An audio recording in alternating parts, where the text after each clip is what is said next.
Château Margaux, Mouton Rothschild, La Tour, Lafite, Cos d'Estournel. Si vous vous intéressez au vin, et plus particulièrement à Bordeaux, vous connaissez forcément ces noms mythiques. Forcément.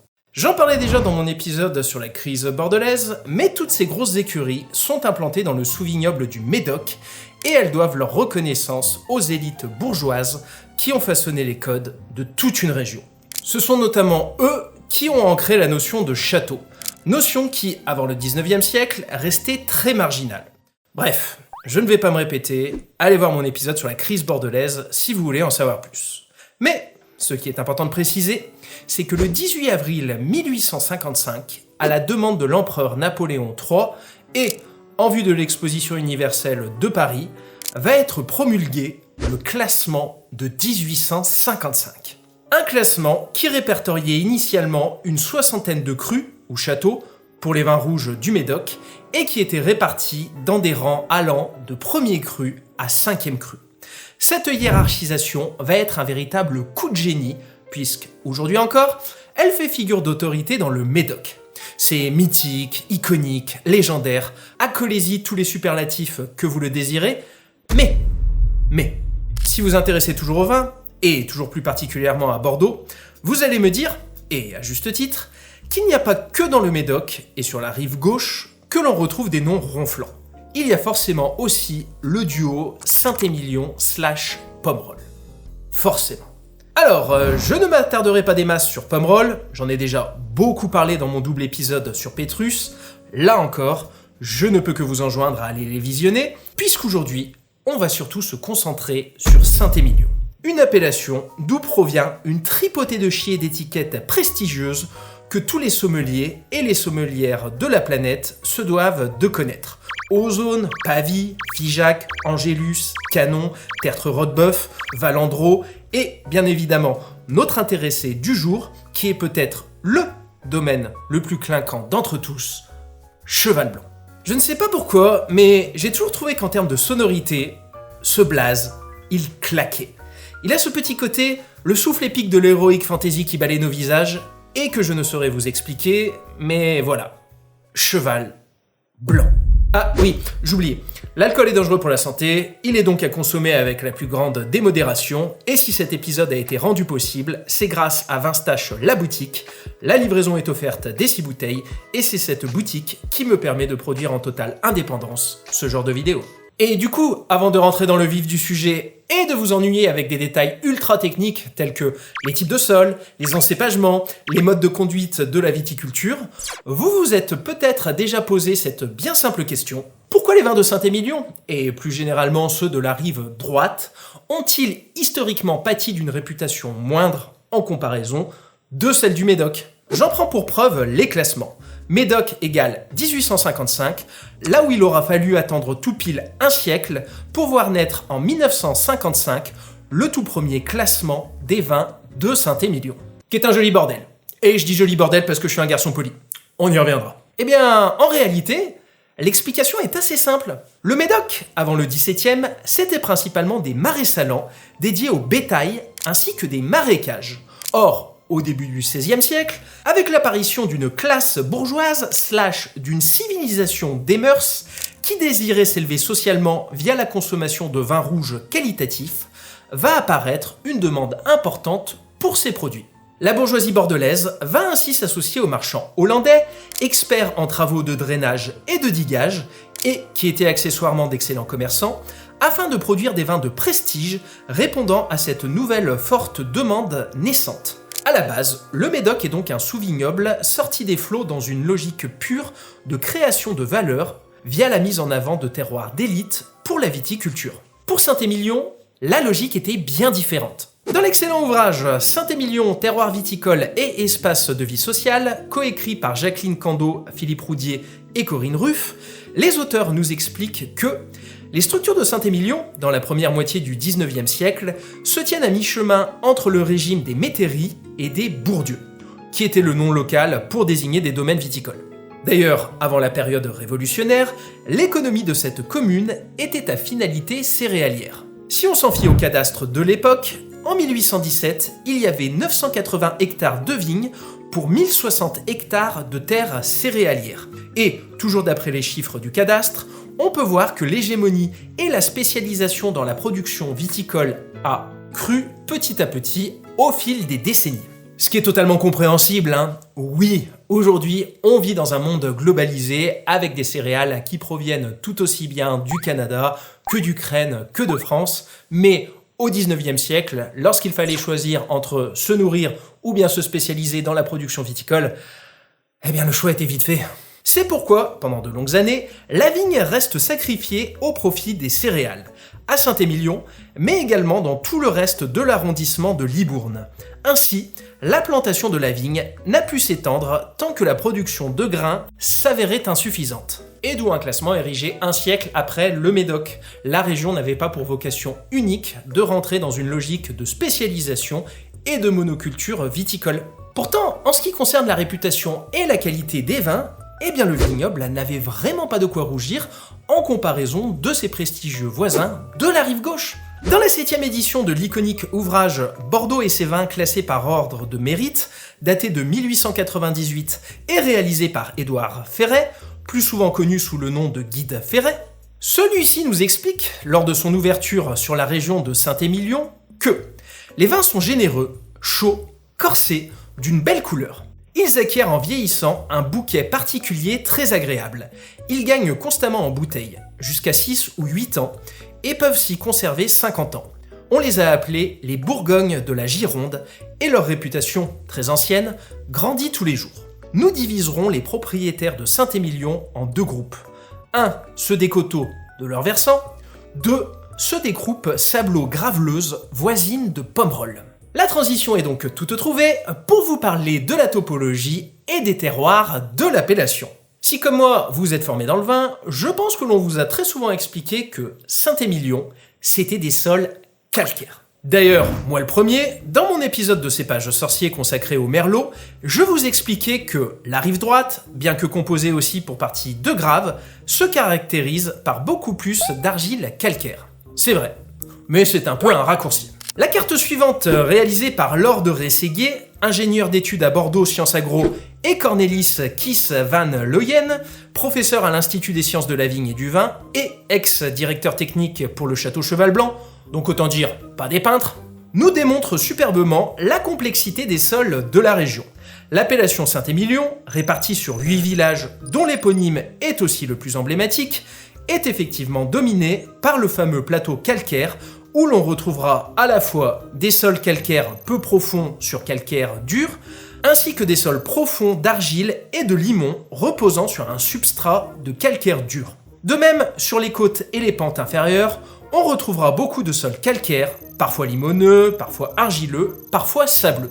Et sur ce méga ensemble, que le guide Ferret désignait comme le groupe des coteaux et de leurs versants, des noms iconiques, ce n'est clairement pas ce qui manque. Peut-être avez-vous déjà entendu parler d'Ozone, de Pavie, d'Angélus, de Canon ou encore du Clos-Fourtais. Eh bien, sachez qu'ils sont tous localisés sur ce fameux plateau calcaire. Tous ? Eh bien non, car, principalement sur la partie ouest de Saint-Émilion, un petit groupe peuplé d'irréductibles gaulois résiste encore et toujours à l'envahisseur. Ce groupe 2, c'est celui que le guide Ferret désignait comme celui des groupes sablo-graveleuses voisines de Pomerol. Même si, dans la réalité, le maillage géologique est bien plus complexe que simplement sablo-graveleux. Or, il se trouve que, juste là, à l'intersection d'un secteur sableux sur sol argileux et d'une veine de graves d'alluvions anciennes, se localise le château Cheval Blanc, Saint-Émilion, Grand Cru, ex-premier Grand Cru classé A. J'ai bien conscience que ces termes, vous n'en maîtrisez peut-être pas encore tous les tenants et les aboutissants, mais gardez bien ça en tête, fusil de Tchekhov, loi de conservation des détails, tout ça. Du vin à cheval blanc, on en fait déjà depuis le XVe siècle, mais c'est vraiment à partir de 1832 que sa carrière prestigieuse va réellement décoller. Lorsque Jean-Jacques Ducasse, président du tribunal de Libourne, va, via l'achat successif de 16 hectares de parcelles provenant du château Figeac, autre prestigieux voisin situé au sud de Cheval Blanc sur la même veine de graves d'alluvions anciennes, et qui est un Saint-Émilion Grand Cru, nouvellement premier Grand Cru classé A, faire passer le domaine à une superficie finale de 39 hectares qui est pratiquement identique à celle d'aujourd'hui, puisqu'en l'an de grâce 2026, le vignoble de Cheval Blanc, c'est 39,5 hectares qui sont eux-mêmes sous-divisés en 55 parcelles. Et Jean-Jacques Ducasse, je n'ai pas trouvé de portrait d'époque, donc j'ai mis une photo d'Alain Ducasse, il va avoir une fille, Henriette. Et comme je n'ai toujours pas trouvé de portrait d'époque, j'ai mis une photo d'Anna de Armas. Et je ne pense pas qu'il soit nécessaire d'expliquer à mon audience composée à 97,5% d'hommes le pourquoi du comment j'ai effectué ce choix. Eh bien, Henriette Ducasse va épouser un certain Jean Laussac-Fourcault. Décidément, dans la famille, il n'aimait vraiment pas se faire tirer le portrait, qui était négociant en vin à Libourne. Et le Jeannot, il va avoir une intuition, une vision, une illumination même. On est au milieu des années 1860.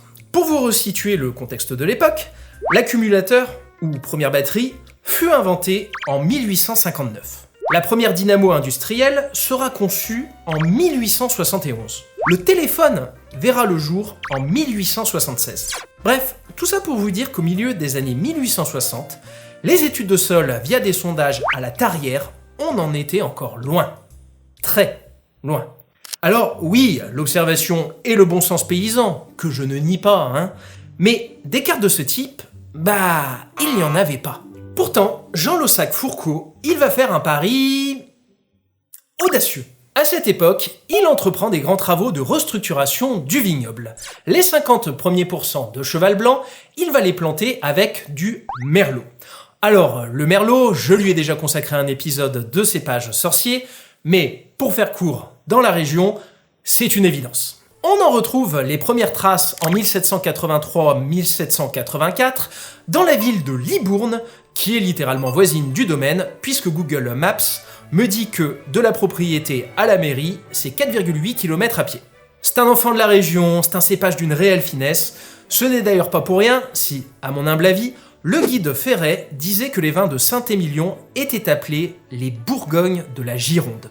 2 et 2 font 4, le soleil se lève à l'est, et le merlot est le roi de la rive droite bordelaise. Mais pour les 50% restants, le propriétaire va décider de planter du cabernet franc. Le cabernet franc, j'en ai assez peu parlé sur cette chaîne, mais c'est une variété encore un brin teinté de mystère. Je ne vais pas rentrer dans le détail, je garde mes billes pour un futur cépage sorcier, abonnez-vous. Mais ses origines restent encore aujourd'hui assez floues. Des études récentes lui attribueraient le Pays basque espagnol comme lieu de naissance, puisque ces études ADN ont montré des liens de parenté avec le Morenoa et l'Hondarribia Beltza. Et désolé, j'ai très certainement dû massacrer la prononciation basque. Toujours est-il que le Cabernet Franc est un cépage plutôt tannique et acide, et qu'il a quand même besoin de pas mal de soleil pour mûrir. Alors oui, aujourd'hui avec la dérive climatique et l'antériorité historique du cas d'école que fut Cheval Blanc, il a gagné ses lettres de noblesse et sa légitimité à Saint-Émilion. Mais en 1871, alors que les travaux de restructuration du vignoble sont achevés, et que la moitié des vignes de Cheval Blanc sont plantées avec du Cabernet Franc, il se peut que Jean Laussac-Fourcault soit peut-être un peu passé pour le fou du bus, quoi. Pardon, les bus n'existaient pas à l'époque. Disons plutôt que sa décision a été jugée comme un brin atypique. D'autant plus qu'en viticulture, les cycles se jugent sur des temps longs. Un pied de vigne commence à produire du raisin lorsque la plante a atteint un certain stade de maturité. En général, on estime que c'est vers la 3e année de sa plantation. Mais sa production peut s'étirer sur des dizaines d'années. Vous avez peut-être vous-même déjà dégusté des vins issus de vignes de 80 ans d'âge, possiblement même plus. Et si les baux agricoles sont signés sur des périodes minimales de 25 ans, ce n'est pas pour rien. Si la France est aujourd'hui considérée comme le pays du vin, la terre où on y produit les plus grands flacons, c'est aussi parce qu'on a des siècles et des siècles d'observation, d'essais et d'adaptation.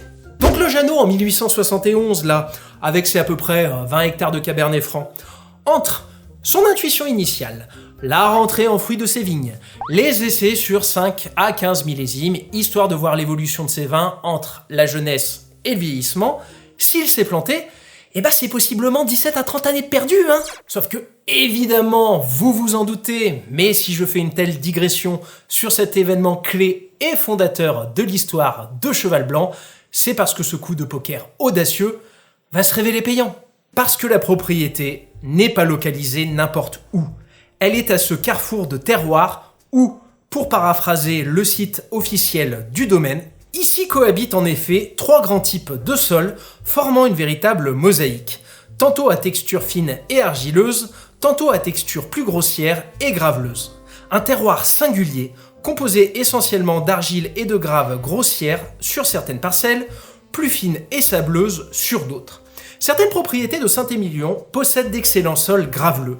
D'autres, à Saint-Émilion ou Pomerol, bénéficient de très bons sols argileux. Il est un pur hasard de l'histoire qu'à Cheval Blanc, ces 2 types de sols cohabitent à proportions à peu près égales. Et cet encépagement original reste encore aujourd'hui ancré dans l'ADN de la propriété. 55% de Cabernet Franc, 40% de Merlot et 5% de Cabernet Sauvignon. La suite ? De nombreuses reconnaissances dans des concours. Si vous étiez toujours demandé ce qu'étaient ces 2 espèces de pièces sur l'étiquette du grand vin, eh bien sachez qu'il s'agit d'une médaille de bronze glanée à l'exposition universelle de Londres en 1862, ainsi que d'une d'or acquise, elle, en 1878 à l'exposition universelle de Paris. Une qualité aussi reconnue par le guide Ferret, dont je vous ai parlé au début de cette vidéo, et qui disait en 1898 que les vins du Cheval Blanc possèdent beaucoup de moelleux, du corps, de la délicatesse, un délicieux bouquet, mais surtout un cachet particulier qui les rapproche des vins du Médoc et qui fait qu'on les recherche tous les jours de plus en plus. Les années suivantes retraceront au final le récit de moult propriétés de l'époque. Transmission filiale, passion, sérieux, abnégation, le monde agricole dans tout ce qu'il a de plus beau dans ses valeurs. Et c'est officiellement en 1955, d'après une initiative du syndicat viticole des vins de Saint-Émilion, qui, désirant prendre le pas du succès commercial flamboyant des vins du Médoc, décidera de sélectionner au sein de l'appellation Saint-Émilion Grand Cru, qui est une appellation née en 1954 dans le cadre du futur classement de 1955 et qui est plus restrictive sur certains critères, conditions de production plus draconiennes, charge et rendement moindres, plus grande maturité, longue durée d'élevage produisant des vins de plus grande richesse et de plus longue garde, de choisir en 1955 75 crus ou châteaux.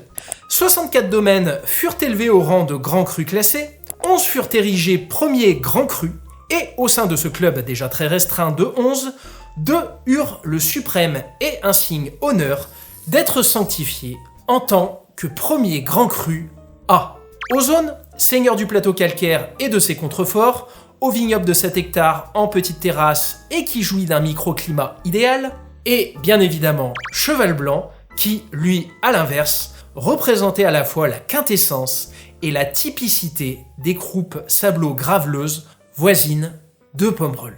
Et puis, à la base, j'avais prévu d'arrêter mon épisode ici. Partez pas, vous allez niquer tout mon watch time et je vous garantis que j'ai encore plein de choses à vous raconter, dont une anecdote qui n'est vraiment pas piquée des hannetons. En effet, j'aurais presque pu arrêter cette vidéo ici afin de mettre une chose en exergue. On doit en être à peu près à une quinzaine de minutes d'épisode et je savais parfaitement, avant de me lancer dans la rédaction du script de cette vidéo, que il y aurait peut-être pas tant de choses que ça à dire. Très sincèrement, si j'avais dû vous le faire en mode ultra condensé, j'aurais très bien pu vous dire que Cheval Blanc est devenu un emblème de Saint-Émilion parce qu'il est localisé sur un terroir atypique par rapport à l'appellation. Plus précisément sur un carrefour géologique où s'entremêle une véritable mosaïque composée de sols graveleux et argileux. Son propriétaire le plus notable a décidé de s'orienter vers un encépagement audacieux composé à 50% de l'évident Merlot, roi de la région, et de 50% du bien moins évident Cabernet Franc. Comme le terroir était atypique, ce pari s'est révélé gagnant, et comme les Fourcault Laussac étaient des gens bien nés, intelligents et besogneux,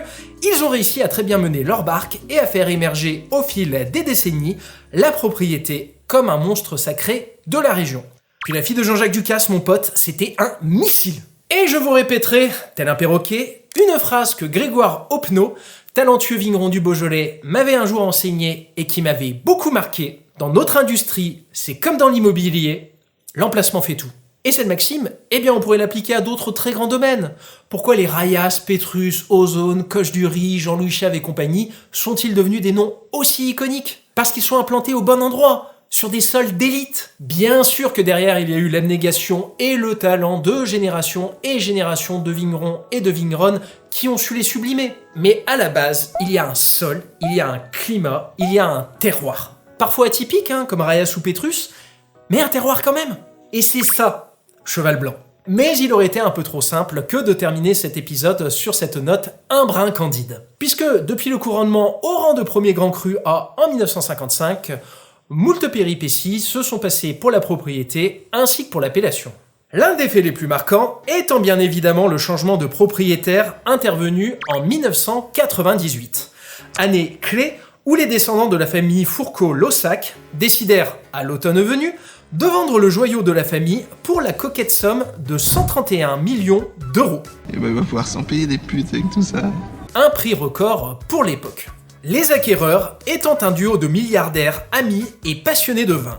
L'homme d'affaires belge Albert Frère, qui prendra 50% des parts, et les 50% restants seront attribués à un certain Bernard Arnault, parts qui seront ensuite revendues par Arnault à LVMH en 2009 pour une somme non divulguée, et d'où le fait qu'aujourd'hui, Cheval Blanc soit passé sous le giron du célèbre groupe de luxe français. Et forcément, quand derrière toi, tu as une armada financière et prestigieuse telle qu'LVMH, tu ne peux que logiquement perpétuer une tradition d'excellence et tout orienter vers la qualité. Ils auraient commencé à faire du Castel que ça m'aurait un brin surpris. Le gros cheval de bataille de ces dernières décennies fut l'agroécologie, que la propriété définit elle-même comme un courant agronomique qui vise à stimuler la fertilité naturelle de la terre en répliquant le cycle de la nature.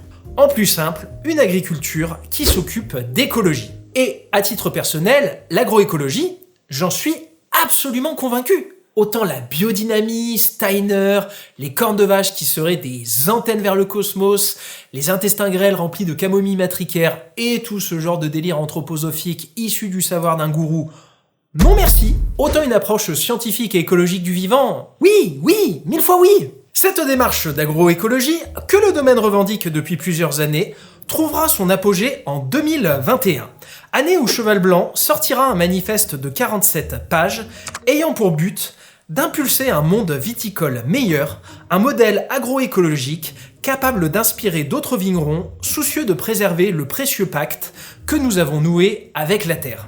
Dans ce document et sur leur site, que je ne peux bien évidemment que vous enjoindre à aller consulter, ils mettent en avant des piliers essentiels d'une viticulture vertueuse comme l'arrêt du labour, l'agroforesterie ou encore la polyculture. Et je trouve ça absolument génial qu'une propriété phare et iconique d'une région qui a été très longtemps réticente à remettre en cause ses pratiques soit porteuse de ses valeurs. Pour rappel, Saint-Émilion, c'est quand même le vignoble où, lorsqu'il y a des épisodes de gel, certaines propriétés engagent des pilotes d'hélicoptères pour tourner toute la nuit au-dessus des vignes et éviter que des masses d'air froide stagnent et fassent geler les bourgeons. Et on voit accessoirement toutes les masses d'air froide chez le voisin qui ne pourra pas se payer un tel dispositif. Mais bon, c'est pas grave, on a égoïstement sauvé notre récolte, donc Donc oui, voir Cheval Blanc s'emparer de toutes ces problématiques et vouloir devenir le fer de lance d'une agriculture de demain, bien sûr que je suis pour. Maintenant, il y a quand même une partie ultra sarcastique au fond de moi qui a envie d'hurler. Arrêtez votre putain de Zumba les gars, votre patron c'est Bernard Arnault. On en parle de son empreinte carbone ou... Ça me détruit de dire ça parce que je suis convaincu à 1200% que du directeur au directeur technique, en passant par les ouvriers et autres collaborateurs, ils se donnent à fond et qu'ils ont vraiment envie de faire bouger les lignes. Ça transpire de bonne volonté. Que ce soit dans leurs manifestes, leurs podcasts, leurs conférences à la Cité du Vin, tu le sens que l'agroécologie est un combat qui leur tient à cœur et qu'ils ont envie de le mener. Et toute cette équipe n'est bien évidemment pas responsable des agissements de celui qui tient les cordons de la bourse tout en haut de la pyramide, j'en ai bien conscience. Mais je sais pas si vous vous rappelez de cette époque absolument incroyable, en 2022, où tu avais tout un tas de comptes Twitter du type iFly Bernard ou l'avion de Bernard, qui calculaient l'empreinte carbone du jet privé de Bernard Arnault qui était salé. Et je dis salé parce que je suis toujours un garçon poli. L'association Oxfam avait aussi estimé qu'un Bernard Arnault émettait environ 1200 fois plus d'émissions de CO2 qu'un Français moyen. Alors oui, si je devais me faire l'avocat du diable, je vous dirais aussi que je comprends parfaitement que lorsque tu es le président d'un des plus grands groupes de luxe au monde, tu as des obligations et tu n'es clairement pas un Français moyen. Mais d'après un tweet de iFly Bernard, il y a déjà eu un vol de 10 minutes en jet privé. Est-ce qu'il ne serait pas possible d'éviter ce genre d'ineptie ? Enfin, et parce que ça me sera très utile pour mon futur épisode de buveur d'étiquette à venir, en 2021, même année que celle du manifeste pour l'agroécologie, Cheval Blanc provoquait un véritable séisme en décidant de sortir du classement des vins de Saint-Émilion. Alors, le classement des vins de Saint-Émilion, c'est un immense bordel. C'est un bordel.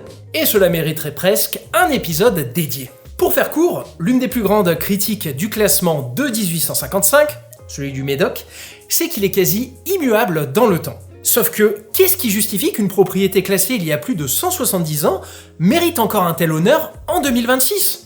Un exemple tout bête, mais si le cru tombe à l'abandon pendant des décennies, il reste encore classé ? Et puis si un domaine se donne et investit pendant des années pour viser l'excellence, il reste en dehors de la course ad vitam aeternam ?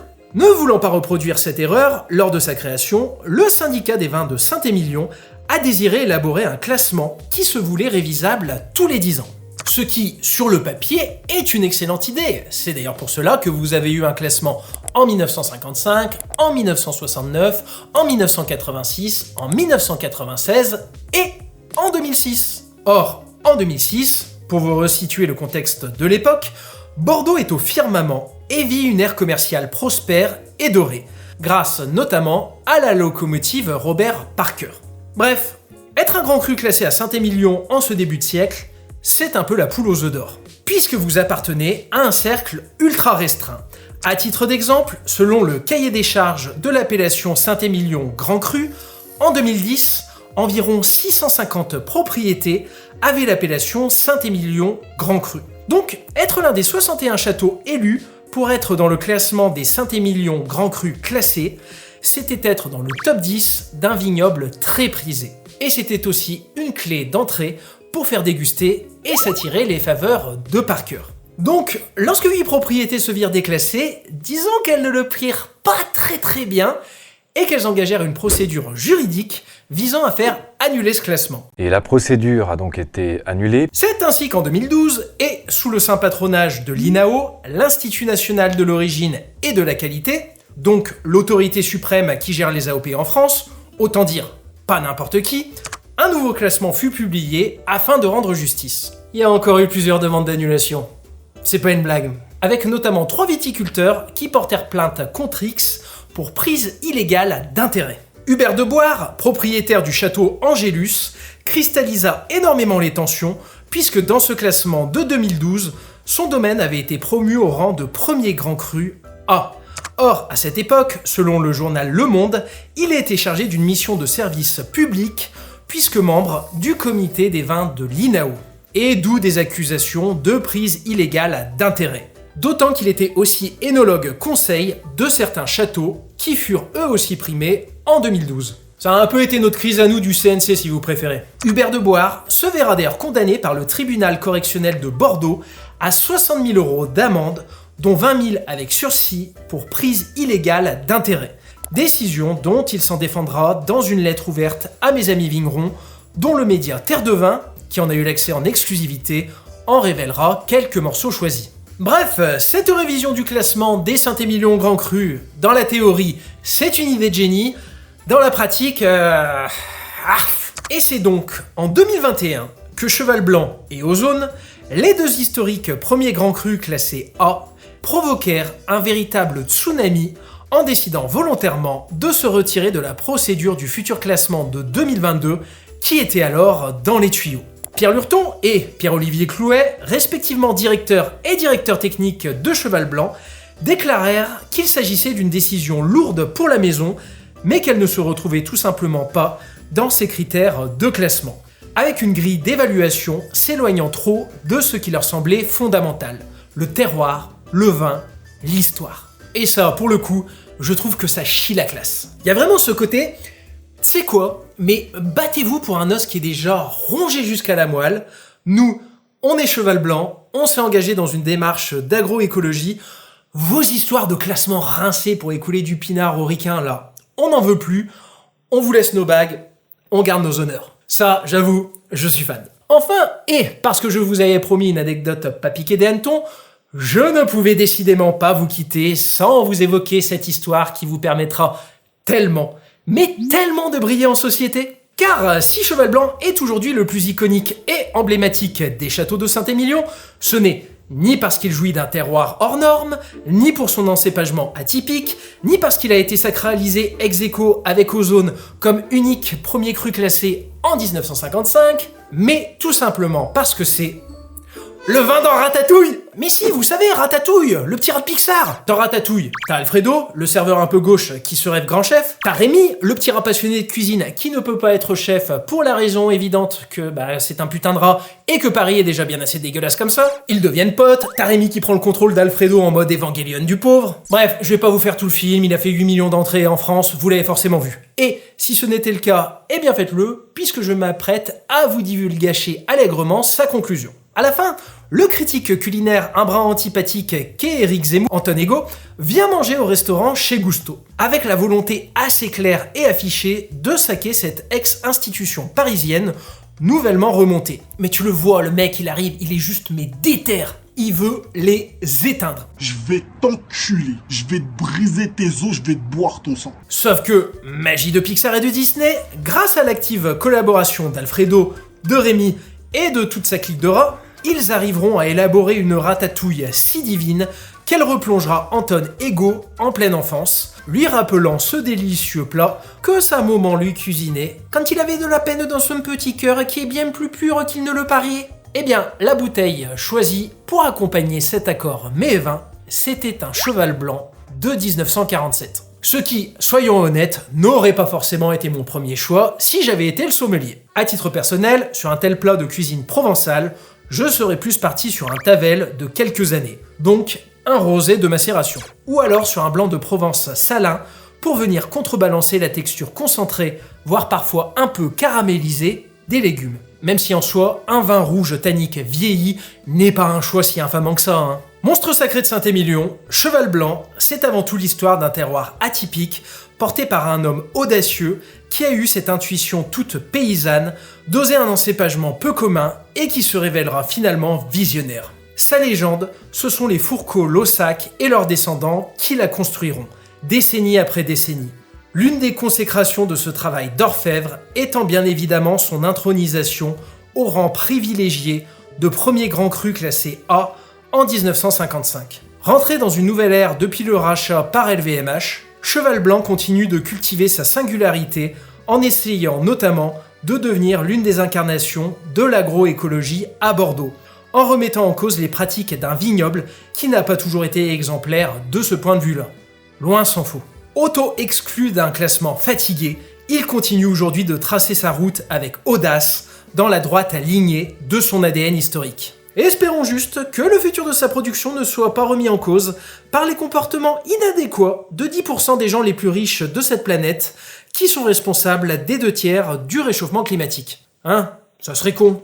C'est pas comme si le 27 mai à Bordeaux, un record de chaleur de 36,4 degrés vieux de plus de 100 ans était tombé. Ou même encore que l'on sortait d'un des étés les plus caniculaires que l'on ait jamais connus. Et si cet épisode vous a plu, alors n'hésitez pas à le liker et surtout à le booster. En effet, si vous êtes sur téléphone, si vous swipez l'espace commentaire à gauche, vous pourrez utiliser des points afin de booster cette vidéo. Et cela aiderait énormément une petite chaîne de niche comme moi qui galère vraiment à faire de la vue, l'avenir de Vinstache étant encore aujourd'hui à ce jour plus qu'incertain. Et pour le reste, vous connaissez les classiques, commente, partage, abonne-toi. À bientôt!